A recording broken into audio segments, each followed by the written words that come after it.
So welcome to my panel. I'm Annette Weber. I'm the editor-in-chief of German Illstar magazine, and let me just briefly introduce my guests. Soraya Darabi, she is from New York. She is the guardian angel of eco-fashion. She founded Zady. It's an eco-fashion website that only supplies sustainably produced fashion. She worked for New York Times. She was the manager of social media there, and then she worked in food technology, where she co-founded Food Spotting, an application that she sold, and now she's at Zady. We have Donald Schneider, one of the world's most famous art directors. He works for H&M. He is Swiss-American, based in Berlin, works in Stockholm, and he worked for many high-profile magazines such as French Vogue. And Donald brought glamour to H&M as he was the brainchild behind the ingenious designer collaborations from H&M, starting with Karl Lagerfeld. And then we have Edgardo Osorio, who is the next Manolo Blahnik. He is born in Colombia, raised between Miami and London, is now, based in Florence. He just opened his first flagship store. The chicest women around the globe, they wear his shoes, and he's just launched a capsule collection with Olivia Palermo, who is a New York socialite, and I think it's going quite well. You see, I think we have an interesting panel because my guests come from three totally different camps. We have mass market, we have eco-fashion, and we have luxury. And I think it's going to be an interesting panel because you have all to attract and address a global and young customer. First question, could you please describe your business in one brief sentence? I feel a bit like the giant here with in this group, but it's very interesting. I'm here from H&M, and I'm sure you have heard of that Swedish fashion brand. We are in 55 countries around the world, and we have about 3,500 shops. We have online, we open about one shop every day, so we are on heavy expansion. I'm the creative director there, responsible mostly for the creative aspects of brand. And I work with a lot and try to meet and try to get a lot of injection into H&M from interesting people like we have here on the panel, from new talents, from the best creatives in the world. And for me, it's interesting to be here at DLD because I think it's just the beginning. It's sort of a great motto, and I think that's a bit the mixture of us. So for me, I'm always looking for the new people, the new talents to push things on a big company like we are. Soraya?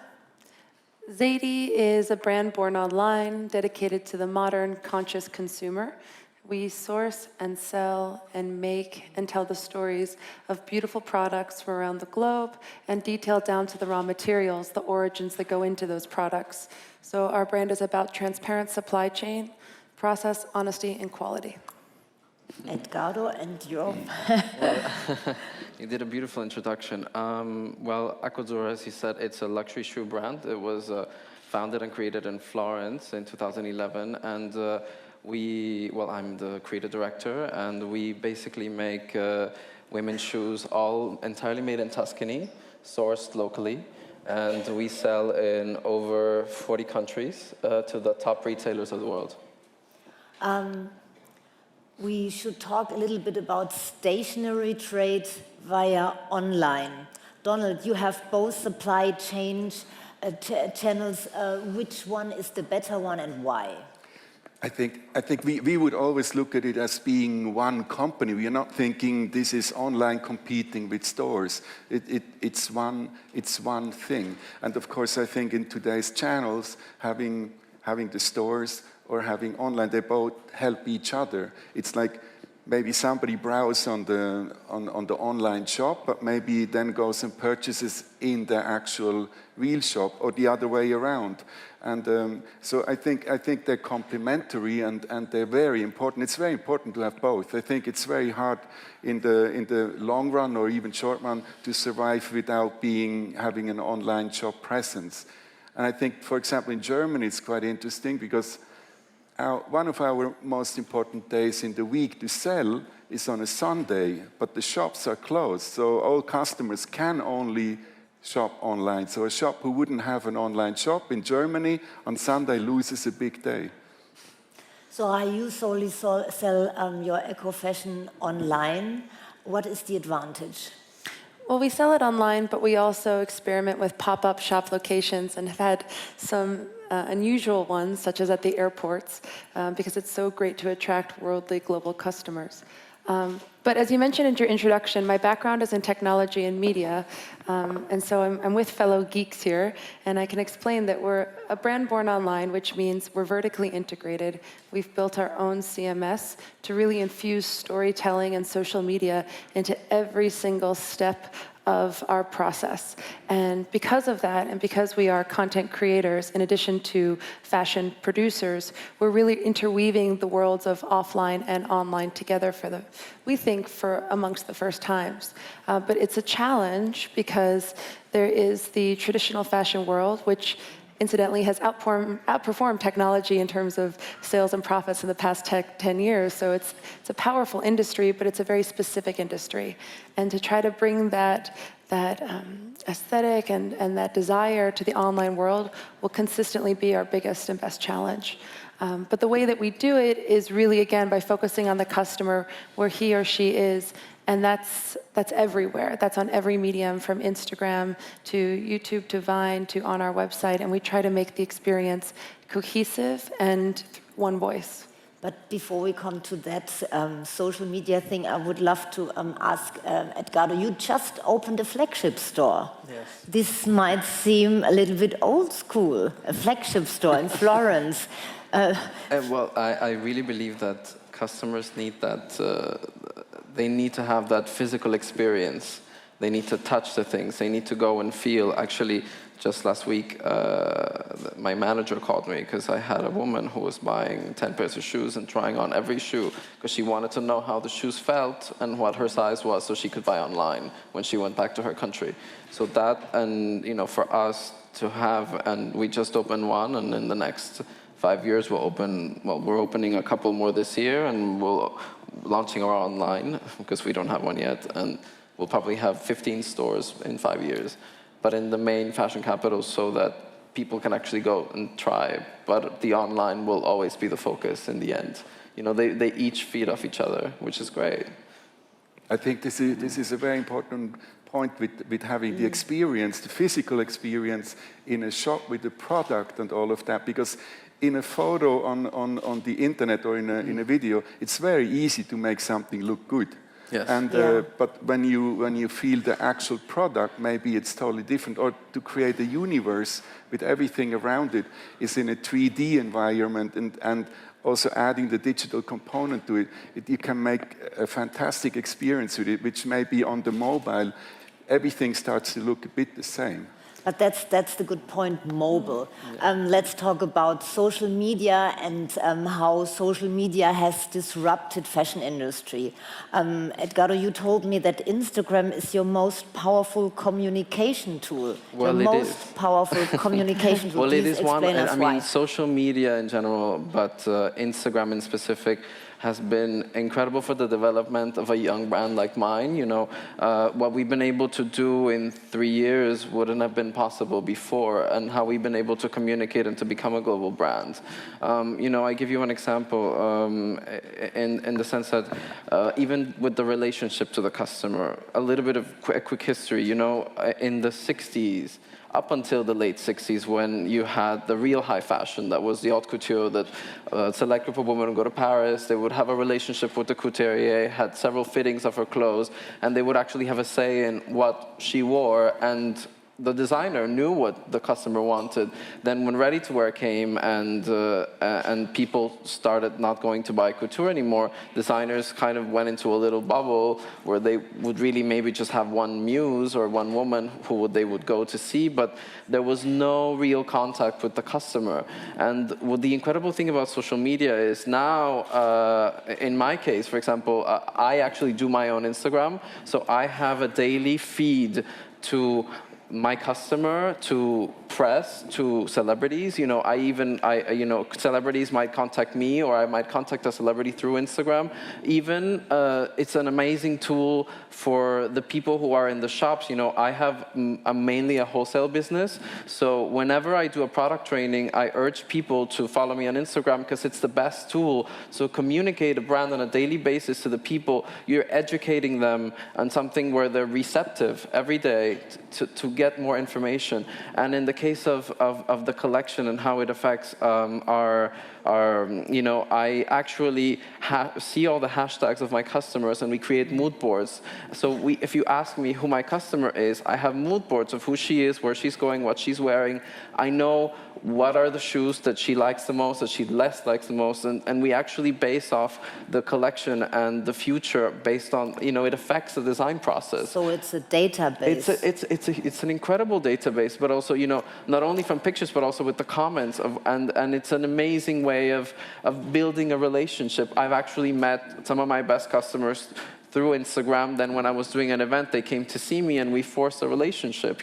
It's such an incredible communication tool that, it really helps, and for fashion, it's perfect. How are you using social media? Which is your most preferred channel? At Zady, we believe that storytelling, deep intrinsic storytelling, and data are the future of fashion. So we are vertically integrated with our own exclusive product, which means we don't rely on stores or wholesale to sell our product, but by capturing video, photography, the right amount of text, often written by professional journalists, and putting that into a full cohesive story about how our product is made, we find that we sell out of most of our products through content as marketing and social media. So for instance, there's a website, Zady.com/newsstandard for 0.01, the sweater we released just before the holidays. And we sold out of our first 2 batches of 300 units in 2 days because we showed a video of the ranchers in Oregon who shear the wool ethically from 100% Colombian sheep, the last remaining wool house in America in South Carolina where we wash the wool, one of the last remaining dye houses called Littlewoods in Pennsylvania where we dye the wool, one of the last remaining 4th-generation family-owned spinners in Pennsylvania that spin the wool, and finally where it was constructed, sewn in California at a place called Ball of Cotton. And by showing the faces of our makers, of our artisans, by detailing with that level of storytelling every step of our supply chain through the video on Zady.com/newsstandard and through our social media channels, it sold out immediately. And traditional press followed, and of course, a wait list followed, so we knew how many more sweaters to order after that. Our newsletter grew by 20,000, and so we were able to measure through cohort analysis and analytics the new traffic coming to our website, geographically where our customers were coming from. So again, storytelling and data and the interweaving of those two worlds is really the future of how people are going to think of their customers and how to communicate to their customers. I think here we are with a new customer. Who is the new customer? I think that, in my opinion, it's that thoughtless consumerism sort of has reached its peak. There are more and more people searching for sustainability and substance in fashion, yet there are the young folks who search for quick and fast trends. They want cheap trends, and also there has a complete new generation appeared. The testimonials, the Hollywood stars 10 years ago, Hollywood stars were the idols of the young generation. This is totally gone. And we have a new generation of bloggers, it girls, socialites. Donald, how are your experiences with this new generation? I think this is a fantastic challenge, how to reach the new audience. And they're entirely different than the older audience. For us, it's important that we keep them both. We don't want to lose one and gain the new one. But it means we have to communicate much more complex. We have I would say the new customer wants to be much more engaged. So let's look at a classic H&M campaign. Maybe would have been enough 10 years ago to have a supermodel dressed, shot by a top photographer on a white background with the price next to it, and that would have worked. But today, with the young people, that would not work. They don't have a reaction to that. It needs to go into social medias. It needs to go into storytelling. And for us, of course, we use many different channels for that, social media being one, but we also have store windows. It's something super important with a lot of pedestrians walking by and seeing that. That's almost more than what you get on social media channels. And then we have classic advertising, and we have press, like what you do. That is also very important. We do television. So for us, it's really like a wide coverage of things. But the new customer is the most interesting one, because that's where it's changing. But who are the new ideals of the younger generation? Edgardo, you told me the story about the accidental meeting that started your business. Well, it's really, as you say, storytelling and word of mouth. Yeah. And I think, in my case, my brand really, exploded because of word of mouth. I urge, we became well known because we make not only sexy but incredibly comfortable shoes. So the whole thing was, when you tried on a shoe, you would probably come back and you would tell your friend, and actually that's what happened in the stores. And in the case with this style influencer, with Giovanna Battaglia, she's a fashion editor and the new it girl. Yes, she worked at Italian Vogue at the time, and now she's at W. And Giovanna came into my showroom. She was wearing flats. She told me her feet hurt. She'd been walking for 2 fashion weeks, and I made her try one of my Sexy Things shoes, which is a well-known shoe that I make that's quite comfortable. And she didn't take it off for the entire fashion week in Paris. And what happened is that caught the attention of every blogger, buyer, editor, and it hit the social media immediately, and that kind of exploded and snowballed. And that was an example of something that would have never happened 10 years ago in a pre-social media world. These girls and I think social media dictates the trends now, and so it's very important to be aware of what customers actually follow. A trend can come in 5 minutes and leave 5 minutes later. That's usually actually the case.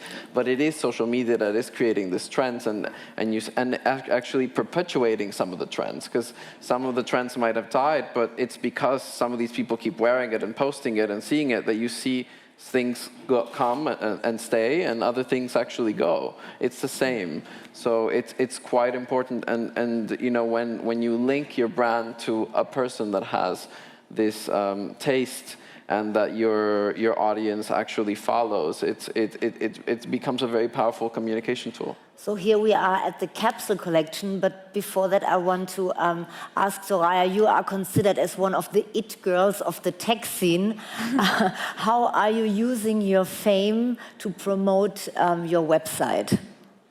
Well, the short answer is that I don't, because I'm not sure the audience that I built while positioning the New York Times on social media or launching a tech application is necessarily applicable to trying to, in any way, shape, or form sell. So instead, I'm just authentic, and I represent myself, and my business partner represents herself as people who are deeply passionate about starting and launching a mission-driven business.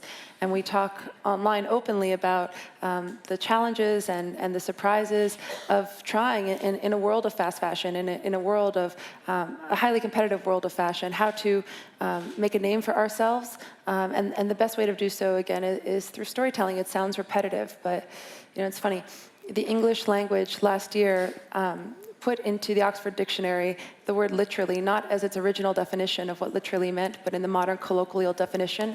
So the word literally no longer actually literally means literally. And the same thing can be said about the word celebrity. It's a word that I I find off-putting. Yeah. But really, you know, the Nicole Kidmans of the 80s, the Madonnas have been replaced by great modern storytellers. And sometimes they're born on Instagram, and sometimes they're born on YouTube, and sometimes they're born in Hollywood. And so when we talk about how to authentically tell the Zady story, we don't necessarily go out to the Madonnas of the world, but instead we're reaching out to the men and women who are naturally attracted to our brand, and we say, how can we partner with you? How can we have a conversation with you? And how can we document it so that it looks as natural as it actually is? Donald, you worked for H&M with superstars such as Madonna, but also with bloggers and it girls. How do you tell a new talent? How do you choose your new testimonials for H&M? They have to please a global audience. I mean, again, it goes back to we need different on many different levels. We do so much communication, so we have different lines. We also have a line for young people, and there we of course use more bloggers or it girls. Or a lot of the models actually have a huge social media presence. And can you tell us some names? Yeah, for example, Jordan Dunn or Miranda Kerr. These are people we work with a lot, and I think that is, for example, when we do our fashion show in Paris, and a lot of the girls in the show, they really use their social media channels to help us to promote everything. But I think it goes also a bit to, you can't buy everything. So a lot of things also happen now is that these celebrities or social media personalities, they want to be honest. They don't just do something because you pay them. So you have to actually excite them. For example, let's say we made a campaign with Giselle, the top model, and we had her sing a song, because we knew that sometimes she likes to sing a bit by herself or something. And so we said, why don't we do for the campaign, we have you sing? And then she used all her social media channels. She was so happy that somebody asked her to sing a song, and that was in the TV commercial. So that's when she starts to talk about it, then it's storytelling. And you have to engage people on every level. And I think that is a bit the key. It's not just paying people that they use their social media channels. Yeah. I don't think that works. We had that authenticity. Authenticity is crucial. This is maybe why you are doing capsule collections. For those who don't know fashion, capsule collections, that's the fashion topic du jour. Everyone is doing one. Actually, you are very successful with your capsule collection with Olivia Palermo, who is a socialite from New York.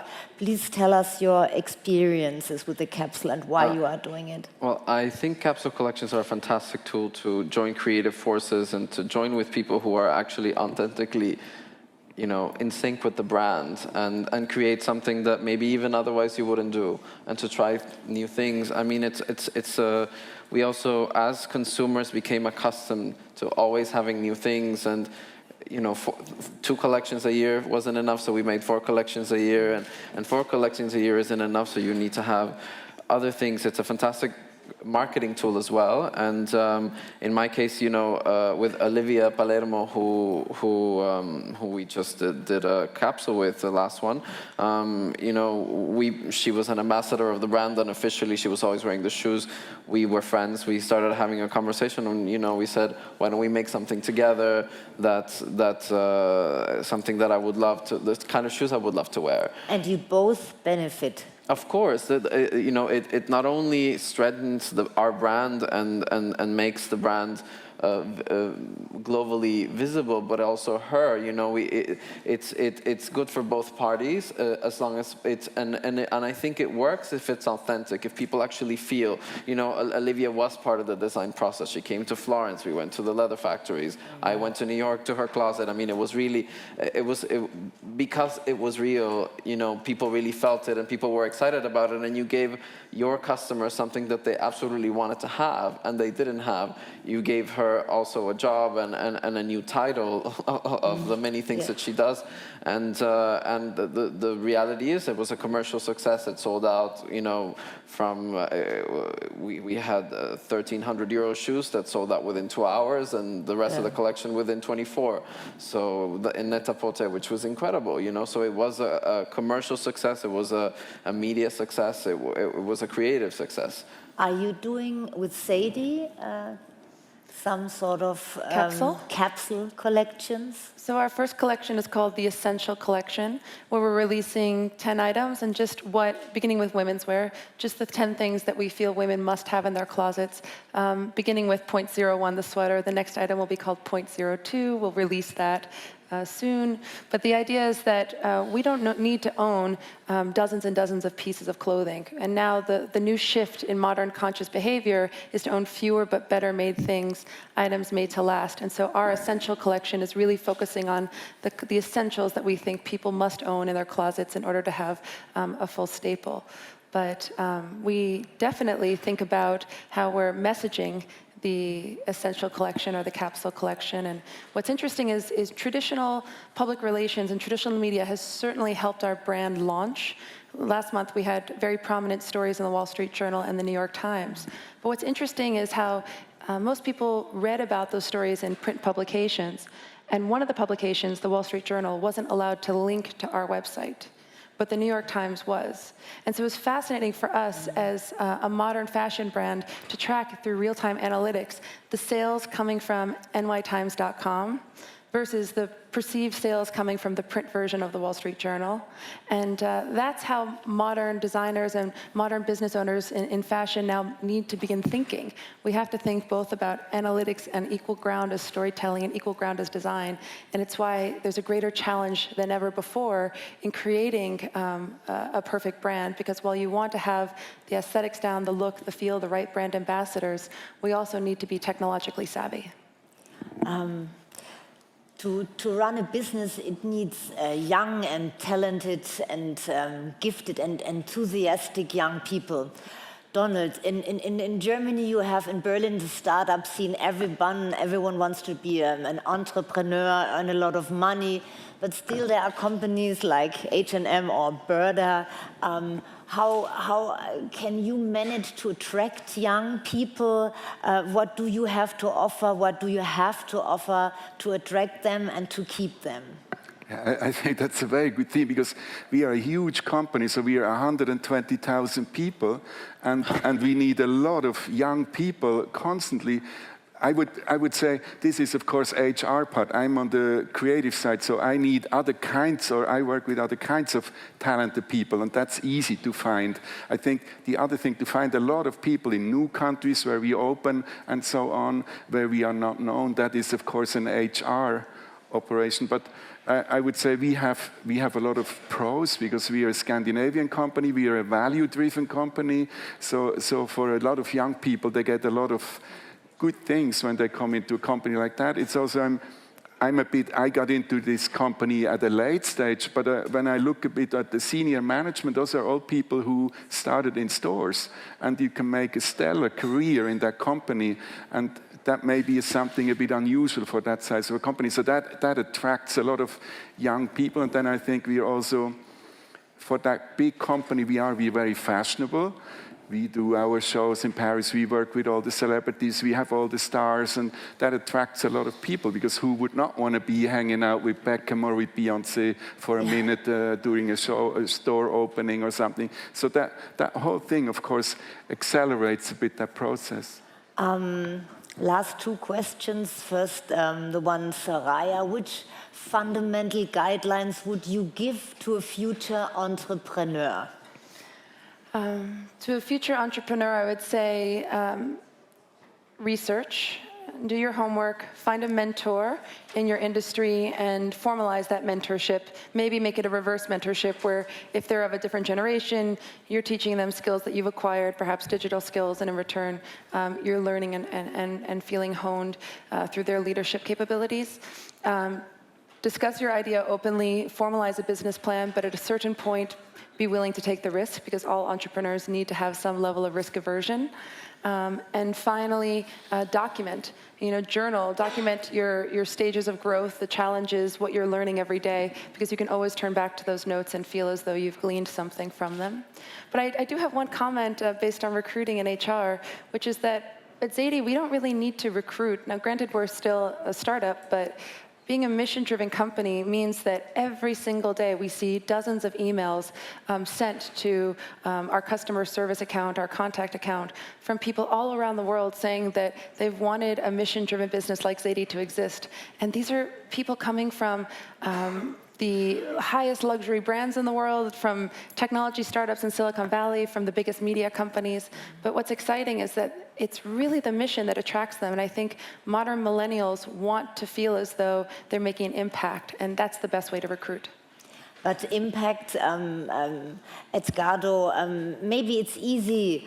It seems to be easy, or it might be easy to build a brand like yours, to start a fashion business, but to keep it on a top level for the next 10 or 20 years might be challenging. Where do you see your challenges, and how do you want to tackle them? Well, I wish it was so easy. No, it's very, very difficult actually to start it and to be able to make it global, but even more difficult to maintain. I think that I really, really do believe that the key to keeping it is keeping the product fresh, you need to keep people interested. You always need to propose new ideas, to be innovative. You can have the most amazing social media, tell the best stories, have the best CEO, have the most beautiful stores, but if people don't want to buy your product, exactly. So, you really need to invest, and I think, that the time of the big luxury brands where people would just buy because it's a brand, it's dying off, and we've seen examples of this recently. And I really do believe that the brands that will survive, and as we grow into a more individual era, it'll be about investing, because people fall in love. Nobody needs another pair of 600 euro shoes. They buy them because they fall in love. They love it. So for us, it's investing in that. Okay, I think love is a very good word for the end of our panel. Yes. 30 minutes that went by in no time. I thank you so much for these insights. I think we have some thoughts for us, and we learned a couple of things. Thank you very much for listening. Thank you, my guests.